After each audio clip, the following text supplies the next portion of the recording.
స్త్రీ తన గుండెలో ఆవేదనని ఎలా బయటికి చెప్పుకుంటూ బతుకమ్మని ఎలా చేరుతుందో, అందరిలో ఉన్న ఒంటరిగానే ఉన్నా, అందరిలో ఉన్న ఒంటరిగానే ఉన్నా, దగ్గరలో ఉన్న దూరమైపోతున్నా, దగ్గరలోనే ఉన్న దూరమైపోతున్నా, వెలివేయబడ్డా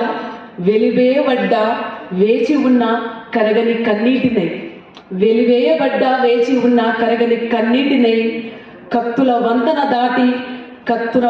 దాటి కడలిని చేరుతా, కత్తుల వంతెన దాటి కడలిని చేరుతా, కోలాటమాడుతా బతుకమ్మ ఆడుతా, కోలాటమాడుతా బతుకమ్మ ఆడుతా, నా తల్లి బతుకమ్మ నిన్ను చేరుతా అనేది మీకోసం ఇది అంకితం చేస్తున్నాను.